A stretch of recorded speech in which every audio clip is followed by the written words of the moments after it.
How is it going, everybody? Welcome to episode 3 of the Layups podcast. My name is Logan Bown. Today, it's going to be a great episode. We're asking ourselves, should there be 2 Defensive Player of the Years? And a lot of other interesting questions. So if you're feeling pumped, stay to the end because it's going to be a great episode. Just me today. Let's get right into it.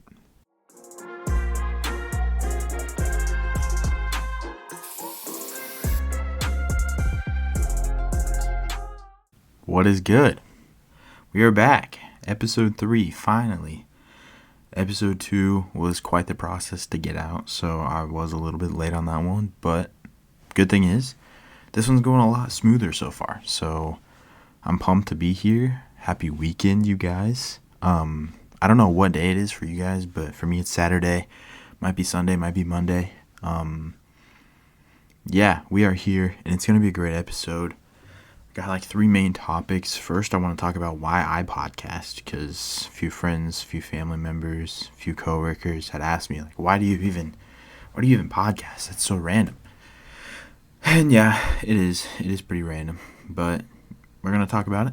Second, we're going to talk about whether or not there should be 2 Defensive Player of the Years in the NBA. And last, I'm going to give y'all my NBA award predictions, who's going to win each and every award. Pretty pumped for it. Yeah, we're here finally. What a blessing it is to be here in this episode. Yeah, I've already yapped a lot, which kind of leads into why I even podcast, because I do yap a lot. I feel like it's so easy for me to just talk and talk and talk, especially about sports. You might just run into me one day and be like, "Hey Logan, how are your Thunder doing?" Or even random, like, how are the Detroit Pistons doing? And I might sit there for 20 minutes and talk your ear off, because I love basketball, I love sports, and it's just what I like talking about. So this platform here is kind of an outlet of mine, so that I can just get all these thoughts out of my brain, because I have a lot of them. I do. Yeah, I shout out to all my Snapchat people who follow along on the Sports Talk story. That's where I used to kind of go to yap about sports, but haven't really been now that I got a podcast, which is a good thing. Except for last night, we did talk about the Houston and OKC game. A rough one for my boys in blue. We just can't figure out how to win out in the Toyota Center. I was pumped for Steven Adams and Alperen Sengun versus Hartenstein and Chet Holmgren, and I thought maybe it'd be like a really good, really entertaining matchup, and it wasn't really, honestly. Steven Adams got a relatively small amount of minutes. So did Chet Holmgren, it seemed like, in the first half. Yeah, Houston just played a better game, had more shots go down. We as in OKC love to attack with slashers off ball. That's really where all of our off ball offensive movement comes from, off ball slashes. Which leaves us pretty dependent on the mid range and the spacing in there. So when a team like Houston, who has really athletic wing defenders who are faster than anyone on our team, such as Amin Thompson, even Jabari Smith Jr., not Jabari Parker, and Tari Eason. Yeah, those three looked as good as they have. Jalen Green obviously torched us, had 34. And as far as OKC, just shots did not go down. Shots that should have gone down. Unless your name was Chet Holmgren, threes were not falling. Yeah, it was just one of those games. Anyways, we're talking about why I podcast, and there are kind of a lot of different reasons, not just that I need to yap, but I also just love sharing other people's stories, other people's opinions, other people's kind of outlooks on specific things, just life in general. The first 2 guests, in Maxine and Brady, were wonderful. They shared a lot of really cool thoughts, really cool stories. Shout out to them. That's another reason why I really wanted to pick this up, because yeah, sharing those stories is important, is fun for me, and I think overall adds a lot to the podcast in general. I guess maybe someday I have big name athletes, more people, I guess people more famous than me, and that'd be pretty cool someday, to share their opinions, to share their thoughts, and just have that opportunity to interview someone like that, and really get the opportunity to have a conversation with someone big time in the sports industry. That'd be pretty cool. Next, I mean, not only is it important to share other people's opinions, but also my own. I have a lot of opinions.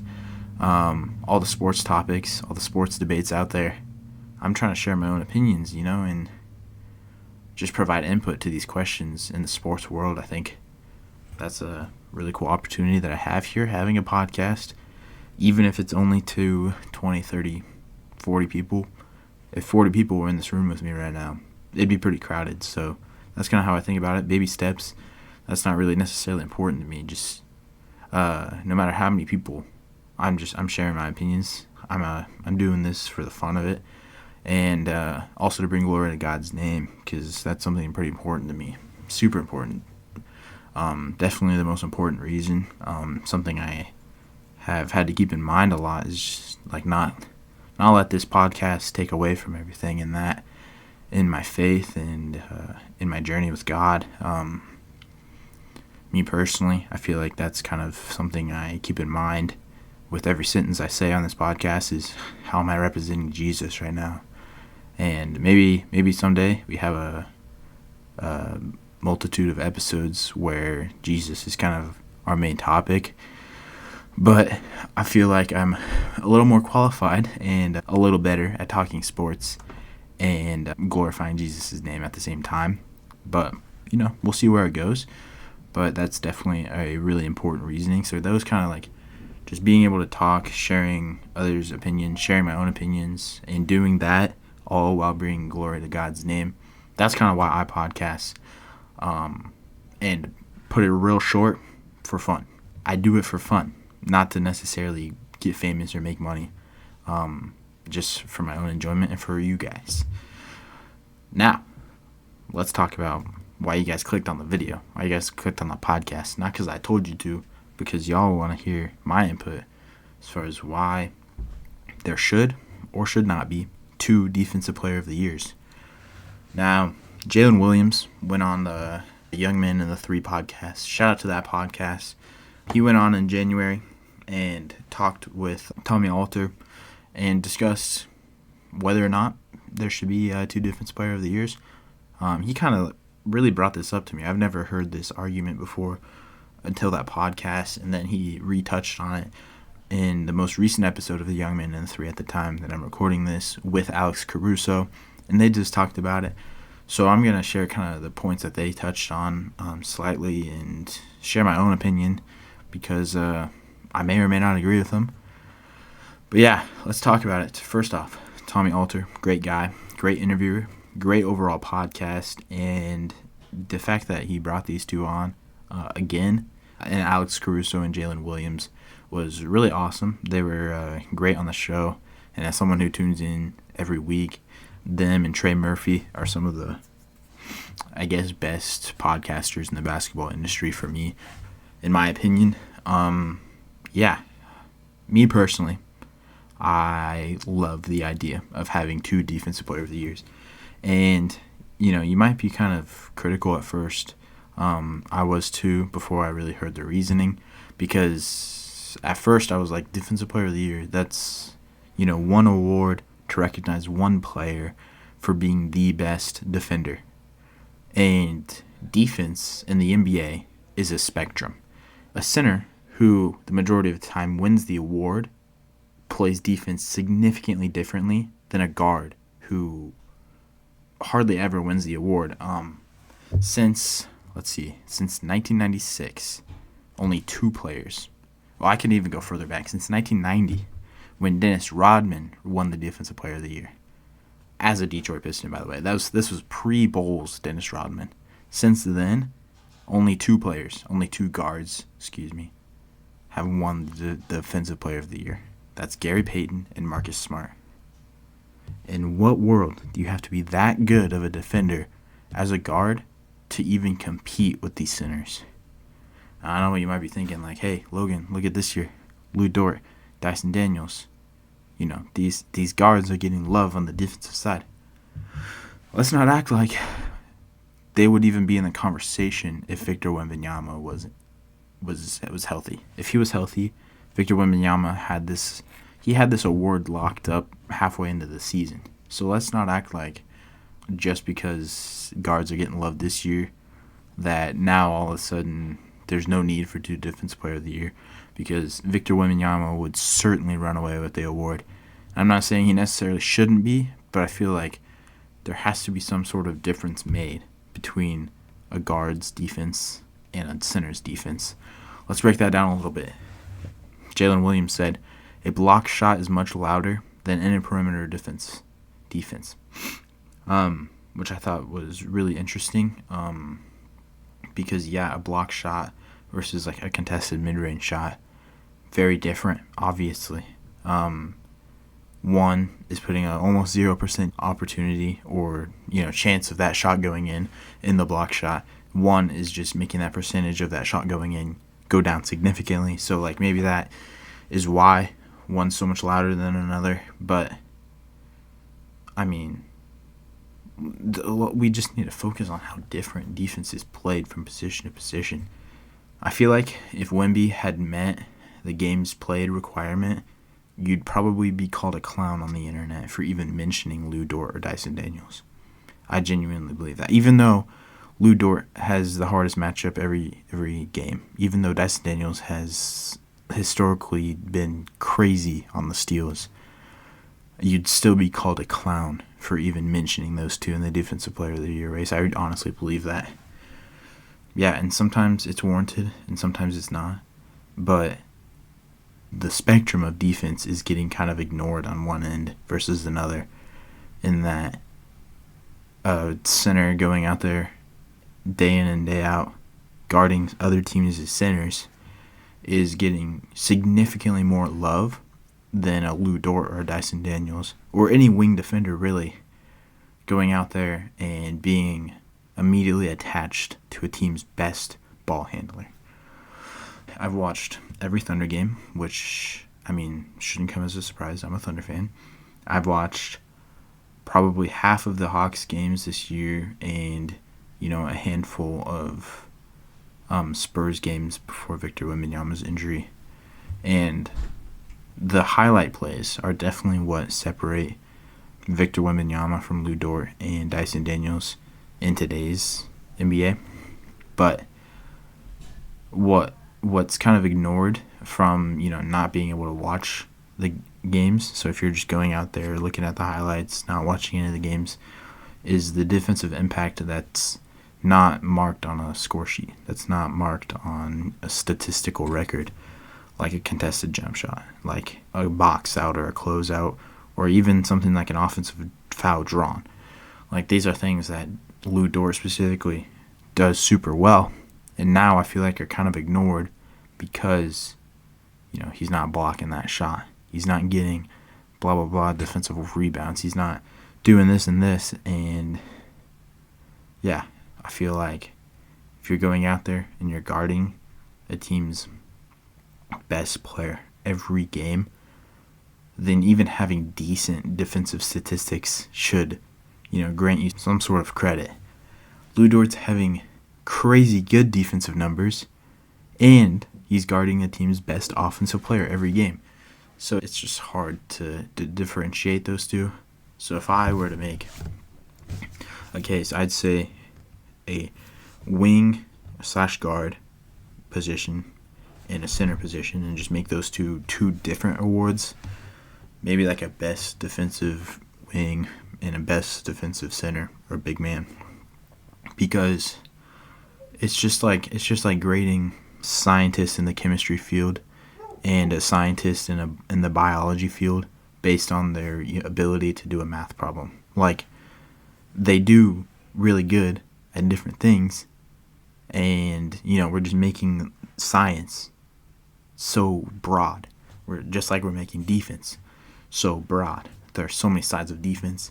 This is coming from someone who doesn't play basketball, who only watches, and has only heard other players and their opinions on this. So I guess take what you want from that, but that's why I really think maybe the league could benefit from 2 Defensive Player of the Years. Now, if you guys have an argument against that, I would love to hear it in the comments or direct message me.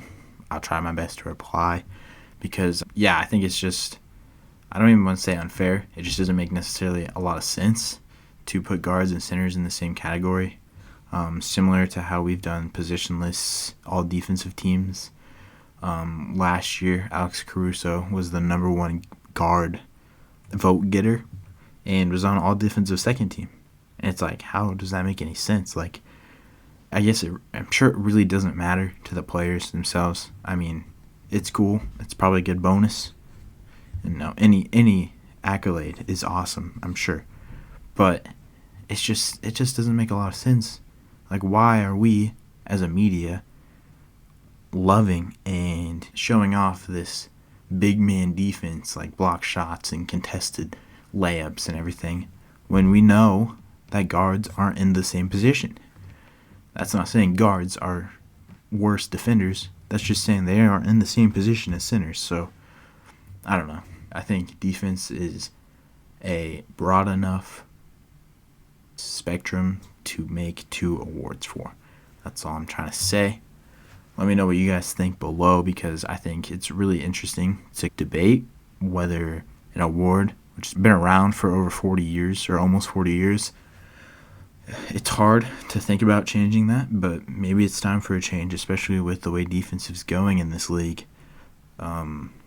Yeah, maybe I'll have to drop some all defensive teams in the next podcast episode. Let me know what you guys think about that, because I think guys like Dyson Daniels and Lou Dort should definitely get some love, because if not, then maybe like a team of just Jaren Jacksons and Victor Wembanyama's and Rudy Gobert's would probably take over every defensive team for the next 20 years. Who knows?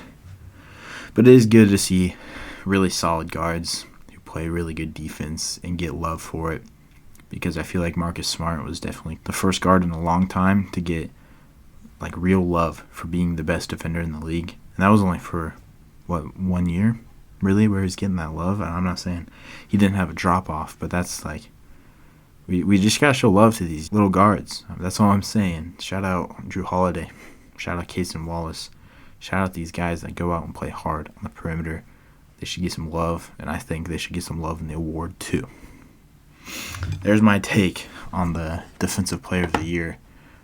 Now, kind of leading into that, I really want to get into the NBA award race. And my prediction, we're just going to go award to award. And I'll give a little bit of reasoning, and I'll also give my honorable mention, because there are definitely some toss-ups. MVP, cough. Yeah, but let's get right into it. We'll save the MVP for later, because I think that's a real toss-up. And I'm still debating it, honestly. But shout out my Rookie of the Year. Now, I'm going to have to go with Stephon Castle here of the San Antonio Spurs. He's looked consistently great all season. He's looked like he's really learning a lot from Chris Paul. He's averaging 14, 4, and 4 on decent efficiency. He's also been there. You know, they say availability is the best ability. He's been in every game but one this year, and he started in 42. I mean, it's really nothing above and beyond. This is a good rookie, but a really weak rookie class. And I think if Jared McCain was healthy, this would have been maybe a run. But, yeah, I think my honorable mention is going to be Montas Buzelis of the Chicago Bulls. Hasn't really been given the most amount of minutes from the beginning of the year. Has kind of grown into his role as the season progressed and has looked pretty decent doing it. So I think he'd be kind of my honorable mention, but I really don't see anyone but Stephon Castle winning this one. As far as my Sixth Man of the Year, though, this one could go one of two ways. But my pick is Peyton Pritchard of the Boston Celtics. This guy is the definition of a spark plug, let me tell you. At some points, he comes into the league, and his three-point shooting just makes his team look better than they did with all their starters on the floor. That's how impactful Peyton Pritchard is, like, genuinely. He had a 41-point game where he also had almost double-digit assists. Derek White joined him in that 40 points. That was probably the best scoring off the bench all season in a single game performance. And that's pretty hard to debate, but yeah, he's looked fantastic. He's averaging 14 on career best efficiency as well. Yeah, this guy, he's such a perfect fit in Boston. I think they probably lose him in the next year or two, unfortunately for them. And I think he goes and balls out somewhere where he can probably start, because he starts on most teams in the league. But yeah, I mean, he's my Sixth Man of the Year pick. You could make an argument for Malik Monk of the Kings. He's also been a pretty good spark plug. I think he was the runner-up last year as well, behind Naz Reid. Malik Monk, been great all year, kind of similar numbers to last year, but I think Peyton Pritchard, and just how efficient he's been and how explosive he's been from game to game, kind of overtook him this year for me. Now, my most improved player, I think this one was pretty easy for me. That's Dyson Daniels of the Atlanta Hawks. He completely redefined his game this year, and I'll explain that in a minute. But first off, I just want to talk about his handwork in the games that I've seen. You don't think of basketball as being a game where you have to use your hands a lot, but it definitely is, especially on defense, because he just, I feel like anytime there's a loose dribble around him, he's coming up with that ball. You cough up that ball for even a millisecond, he just has the instincts to hop in that play and get the steal.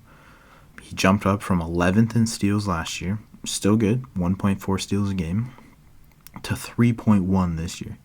And he's leading the league by a very large margin, and at the same time improved his efficiency. So I think that definitely warrants some MIP talk, but also seeing just the player that he's developed into. Got the new nickname Great Barrier Thief, as he is Australian. Most improved nickname for sure. I think that's something to throw into the mix. Yeah, Dyson Daniels. Shout out to him. He's definitely my most improved player. And my honorable mention was Jalen J-Dub Williams. Went from kind of a secondary star who was kind of playing in his role last year, and he's developed every year. Like, he's taken big strides in OKC, and yeah, he just rose, became an all-star this year, looked really good doing it. Efficiency kind of stayed at the same level, but, you know, if you're already good, can't complain with them not dropping, right? So yeah, Jalen Williams, my honorable mention.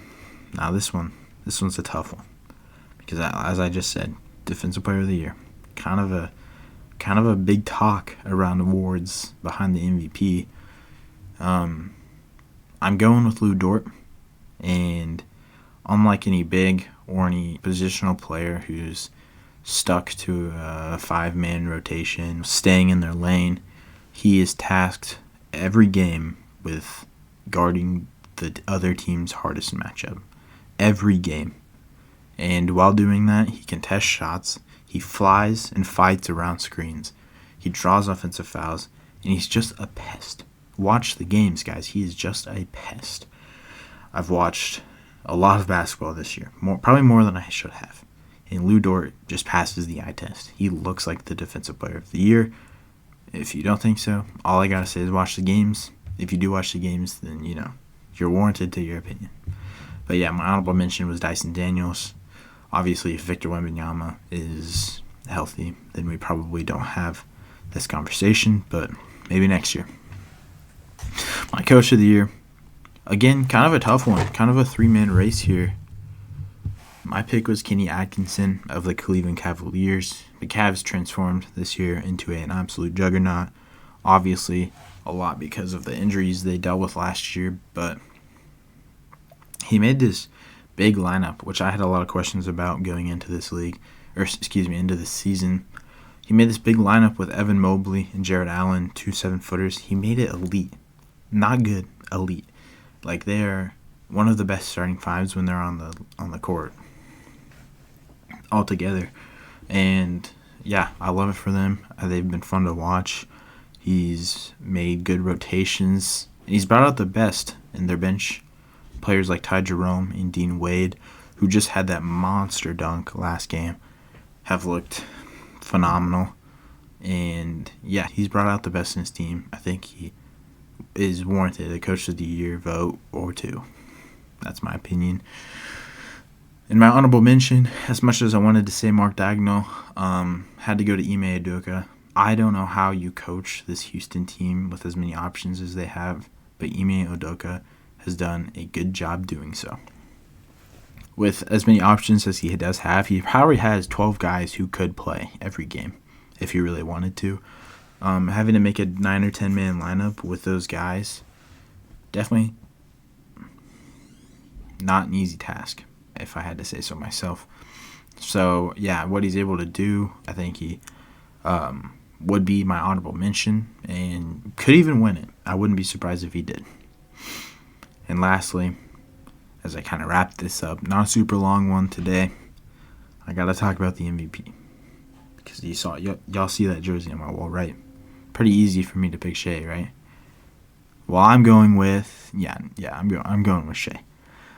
Shea Gilgeous-Alexander, he leads the league in 10, 20, 30, 40, and 50-plus point games. He's played all but two games this year.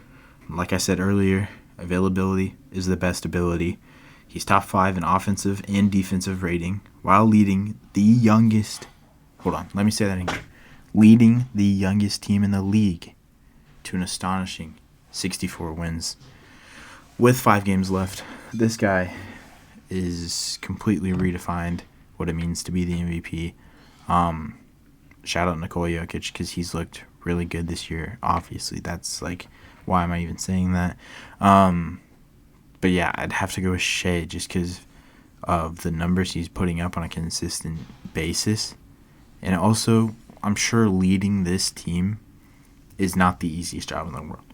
And obviously the success that they've had so far this year, especially with as many minutes as our bench is playing, with as many guys, with as deep as we are, I'm sure it's a surprise to say that it's a hard job.